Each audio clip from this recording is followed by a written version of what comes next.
Meanwhile, joining me now is Republican Congressman Louie Gohmert, who represents the 1st District in Texas. Apparently, he is the first Republican to represent that district since the Civil War. He initially got elected after some redistricting in 2003.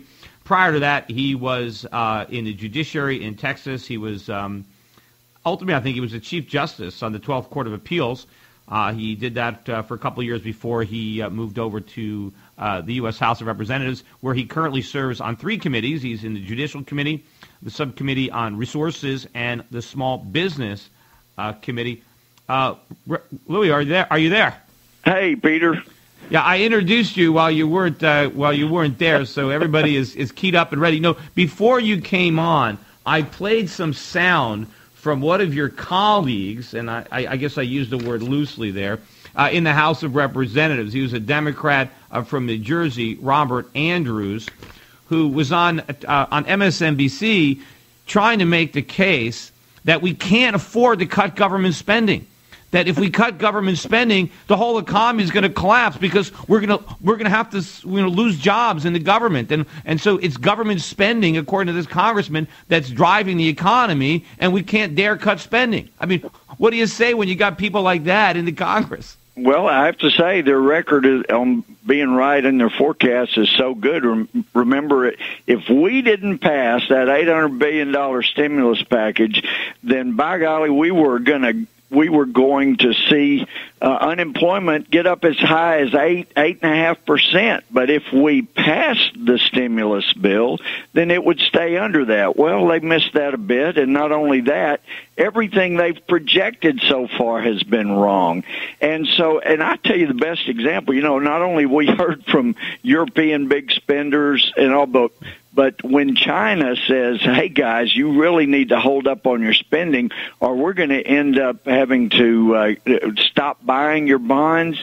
Did you notice that the day after President Obama giving all these speeches about how this budget he was proposing was going to cut spending, actually increased spending from 1.3 trillion deficit up to 1.65 trillion. The very next day, China started selling off U.S. bonds they had because they were concerned it was a bad investment. Oh, I read... We're not going to be able to get people to buy our bonds. And, of course, a couple of weeks ago, for the first time in our history, the U.S. is buying more of our own bonds than anybody else is. That's dangerous stuff. It kills jobs. And around the world, they're getting it. They see us as being completely irresponsible. And just one other quick example. It reminds me of a parent going into a bank and saying, hey, I need a loan. I cannot stop spending. But see all my children here, and they're going to have children. I will sign anything. I'll swear they will pay back all the loans I'm taking out because I can't stop spending. That's how irresponsible we are being right now. Oh, absolutely. And China continues to increase their holdings. I read in an article today. Actually, I think I might have got the numbers wrong. I think I said 1.75 trillion. It's 1.17. I think I read it wrong earlier this morning. I'm looking at it again, so it's not as big as I thought. But the paper was describing the increase in purchases, and they said that it shows how much confidence China has in the Obama administration because they're buying all those bonds. I don't think they're buying these bonds because they want to. I think they think they have to. I think they wish they didn't have to buy these bonds, but the problem is we're selling so many, they're trying to keep our currency from collapsing so they can... China's looking forward to the day when they are strong enough to let us just go ahead and go bankrupt and fail, and then they're going to quit buying. They'll start calling our nose, but they can't be sure of that yet. But they've been selling some off, and then they get scared and they start buying some more off of our debt. But I tell you, you look up and down. I mean, I know Connecticut's not big on, drilling for energy. There's not a lot in Connecticut to drill for, but there is in the Gulf. There is up in Antarctic. I mean, in Alaska, ANWR. I mean, Jimmy Carter designated that section of ANWR because there's nothing there.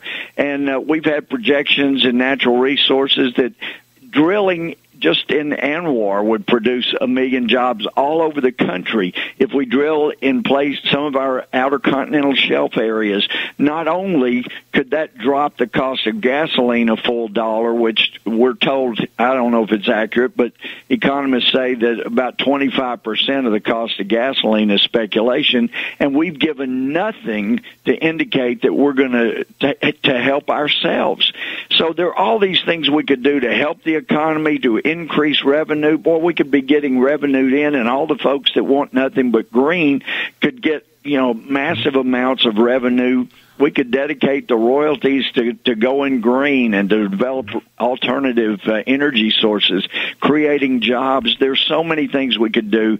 But these people like Mark Zandi, I can't believe people are still quoting the guy when he has been so wrong on everything else he's projected. It's amazing to me. Well, you can be wrong, just like with what you said earlier, where they can say if we pass the stimulus, we're going to stop unemployment from going to 8% with the stimulus, and then we have unemployment of 10% officially and higher unofficially, and then they say, well, if it wasn't for the stimulus, it would have been even higher.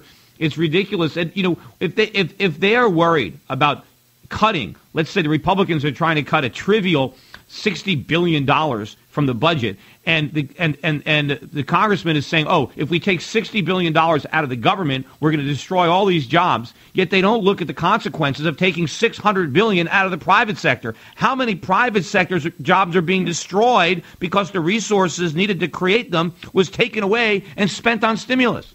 Well, and having heard you before, you get it. You understand all this money we suck out in the way of capital, it's not available for private enterprises to create jobs. And that's, 70% of new jobs are normally from small business. And we have just sucked the capital out of the market for them to be able to get lines of credit to develop their business. And I've got people telling me that they would be willing to do that, but there's no capital out there for them to get. And talk to a lady yesterday that we got to hold on. We got a commercial.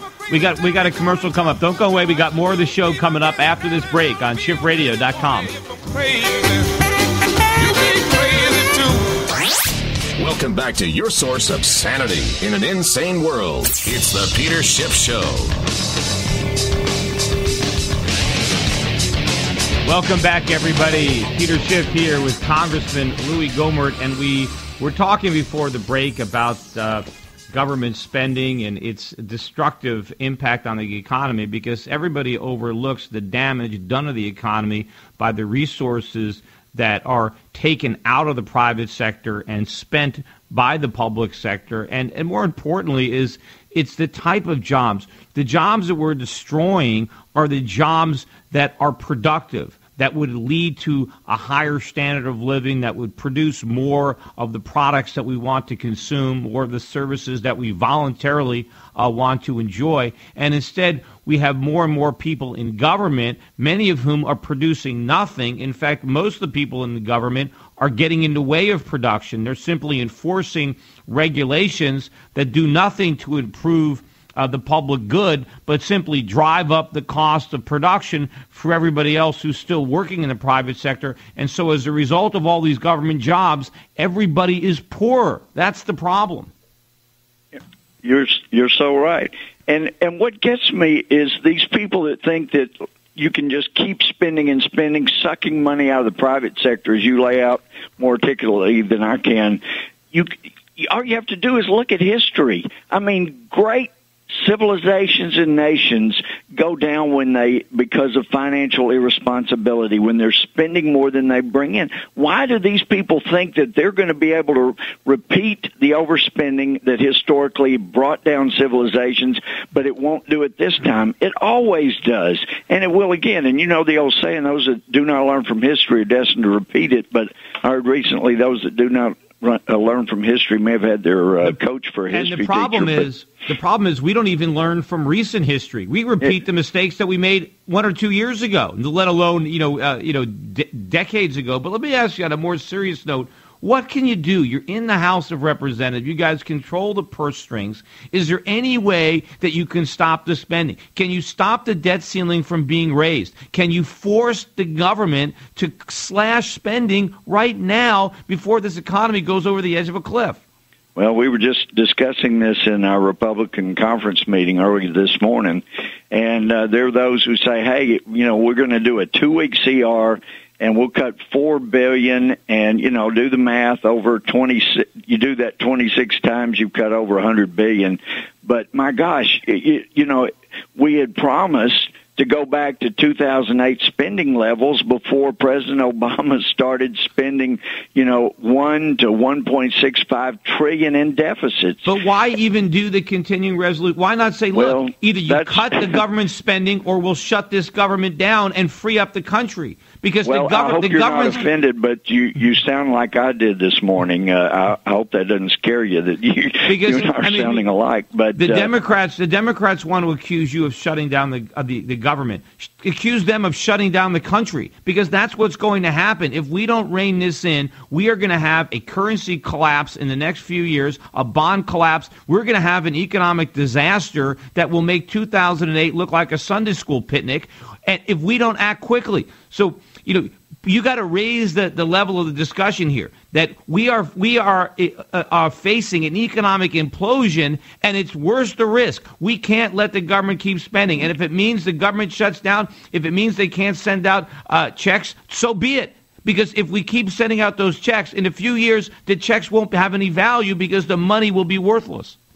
Well, Peter, I need to listen to you more often for my boosts. I butted my head against the wall this morning in conference and was a little low, but by golly, you continue to jack me up. You're exactly right, and those are things that I'd said to other folks this morning. But this thing about, we'll just go a little further and a little further and a little further. I mean, before long, you're in trouble. And I'm sure you've talked about it because you're so on top of the financial situation, but there are countries around the world that's saying, let's dump the dollar as the big international mark. And if that happens, it's going to be even worse. People are not going to be using dollars to buy oil, to measure any kind of goods. And we're in big trouble when that happens, even bigger than we are right now. You're one of the few people, it's because we're so irresponsible right now. And we could show the world in a matter of a month how responsible we are if we do exactly what Peter Schiff says.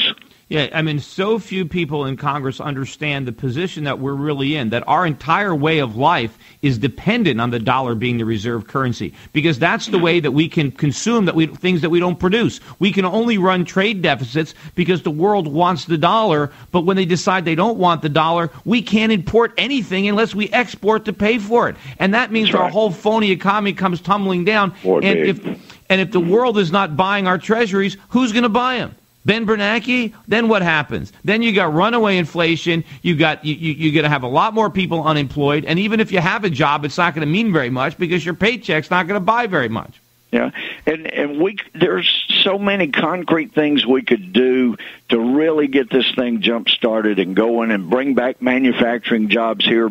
But we're not going to do that until we get responsible and show the world that once again we will be responsible. Well, what we need is I need you to be in there trying to convince other Republicans as strongly as you can that this is the time to draw a line in the sand, that we can't just keep going along and compromising, that this is it, that we don't have a lot of time. And even if it means that people don't get reelected, who cares? There are a lot of people that have fought in wars and died for this country. All I want Congress to do is risk not getting reelected. I mean, is that so terrible? Just do the right thing. I'm still saying exactly what you've suggested, but the trouble is people in our leadership are still not convinced that I was right in saying don't do TARP. Bush and Paulson are crazy. This is not what you do. You don't set aside free market principles to save the free market. No, they're not convinced I was right on the Bush stimulus where $40 billion went as rebates to people that didn't pay any taxes. I mean, so when you can't even convince people you were right when it's very obvious you were in the past, it's hard to convince them that you're right. Absolutely. The reason that we had a financial crisis is because we abandoned free market principles. That's exactly right. We should have embraced them. In fact, in time, you need the free market the most when the economy is bad. You can afford all this stupid socialism when things are good. It's when things get bad that you need market forces the most. But we need to articulate that, and I mean you Peter, understand. We need you in Congress is what we need. Well, I tried to get there to the Senate, but nobody would pay attention to my campaign. I figure as bad as things have gotten, people have got to start listening because you're making all the sense, and you're going to be shown to be 100% right. Unfortunately, I've gotten a lot of stuff right in the past, and people don't even listen to me, despite the fact that that's happened. But you mentioned the leadership still doesn't get it. How do you change the leadership? What can you do to get new people leading the Congress? Because they're leading you in the wrong direction. Well, it's amazing. All of us growing up and going through different organizations, you always elect your leaders based on two things. One, they're the most popular, or two, you actually think they'll be the best in that position. When you get to Congress, and in either party, it applies in both parties, you don't elect the person that's most popular or the person you think will be the best leader. You elect the person that one more than half think will probably win the election. Why? Because whoever wins the election will have so much to say over who gets what committee, who gets what chairmanship, and all that kind of. So one more than half always vote for the person they think is going to win. It's really an amazing thing to watch. I've never seen it in any other organization. Well, I mean, is there something that you can do? I mean, is there a way to change it? Can you try to, you got a lot of Well, we've got our leadership locked in for now, and what we've got to do is convince them that the things they've talked about when we got elected and they got elected, and the things they travel around the country helping new members get elected and us get the majority back really are the things we ought to do. And so we'll be working on that, but I tell you, your voice makes a lot of difference. Well, if I can be of any help, whether your listeners email, if they'll call, those things make a difference. They really make a difference, and especially in New England. Have you seen my book or read my book, How an Economy Grows and Why It Crashes? I have seen it, but I haven't read it, and I got to do that. You got to read that book. Maybe we'll get you a copy. You got to read it because it's a great book to give to some of your colleagues that don't quite get it. Because I wrote it for congressmen. Because you could read it in 2 to 3 hours. It's got pictures. It's easy for a lot of these guys to understand that don't get it yet, and they'll see where we're headed. Because this book is an allegory, but it shows what will happen if we keep moving in the direction that we're moving, and we don't have a lot of time. But thank you very much for being my guest today. Now go back and knock some sense into these knuckleheads. You've been listening to Schiff Radio, Peter Schiff Show on SchiffRadio.com. Don't go away. We got Senator Rand Paul coming up next.